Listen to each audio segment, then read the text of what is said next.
Hello everyone and welcome to my channel.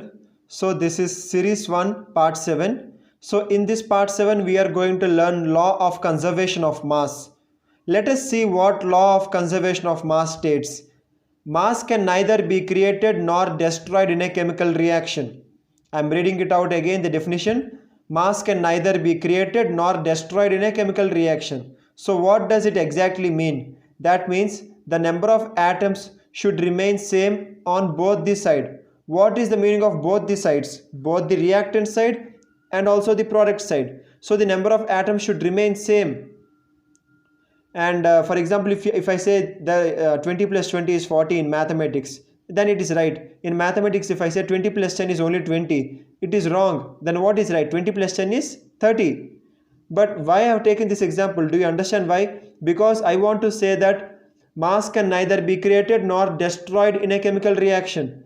Because the number of atoms, here this is mathematical calculation, but in chemistry the number of atoms should remain same on both of the sides. And the application for this definition, this particular definition, will be discussing in another 1 or 2 minutes. So now case 2 is false. Why? Because mass cannot be disappeared or destroyed in a reaction. It should either be on the product side or on the reactant side. See, whatever we are taking on the reactant side, those two reactants, they react together and give us the product. So mass will not go anywhere. If 5 grams of sugar and 5 grams of water react together, they give us 10 grams of solution. We cannot say that it gave only 5 grams of solution, because we know that mass can never be destroyed or created in a chemical reaction. It can only be transferred from one form or one side to another side. That's why the case 2 is false. So now let us see. If not, then let us see where we can apply law of conservation of mass. So now we are going to apply law of conservation of mass in an example. So let us take two cases where two equations are balanced or not, and let us see whether the two equations are balanced or not, and if not balanced, then what can we do furtherly, what step we can take to make them balanced. In case 1, we can see that hydrogen H2 plus O2 is oxygen gives reacts to give H2O. H2O is water. H2 means 2 hydrogens, 2 into H. O2 is 2 oxygens, 2 into O. So here also on the product side also 2 hydrogens, but oxygens there is only 1 oxygen, but here there are 2 oxygens. That means here I kept a cross mark, that is unbalanced, and unbalanced means it is against law of conservation of mass. So you all know what does law of conservation of mass say. It says that mass can neither be created nor destroyed in a chemical reaction, and this is a chemical reaction.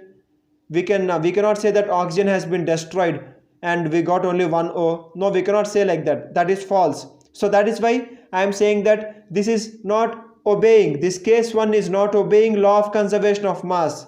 So it is unbalanced. It is only partially balanced reaction. Only the hydrogens are balanced, but oxygens are not balanced. So we will need to balance it so that it obeys.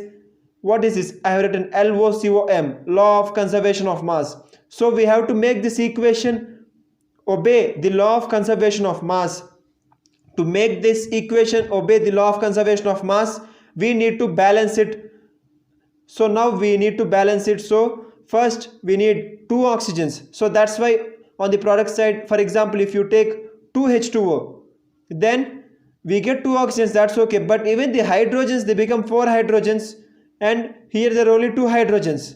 So we have to multiply this H2 also with 2. So then we get 4 hydrogens and also 2 oxygens.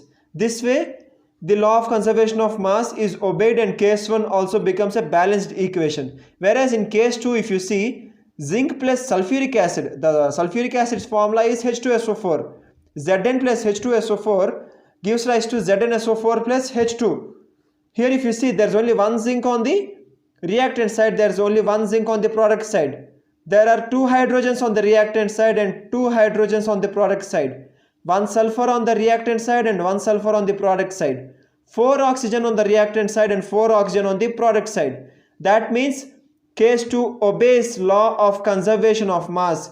It is a balanced equation. So by now you must have understood that if any equation does not obey the law of conservation of mass, we need to balance the equation. Why we need to balance the equation? To make it obey the law of conservation of mass. Here we have balanced the first case, and second case there is no need to balance because this is already balanced. And second case obeys law of conservation of mass right from starting. And case 1, now case 1 also obeys law of conservation of mass because we have balanced it. Before there was only H2O and O2 and H2. After balancing it became 2H2 plus O2 plus 2H2O. You can always check it. There are 4 hydrogens, 2 oxygens, 2 oxygens. You have to on the product side you can only multiply the whole compound with 2 or 3 or 4 or whatever the number you want. You cannot individually multiply the elements in the product. You have to multiply the whole product. Please remember that rule. I have already told you in my previous video. So that's all for today, and let's meet tomorrow with a new video. I hope you all understood what I tried to teach. If you have any doubts, you can ask me in the comment section down below. Thank you very much for your patient listening. See you.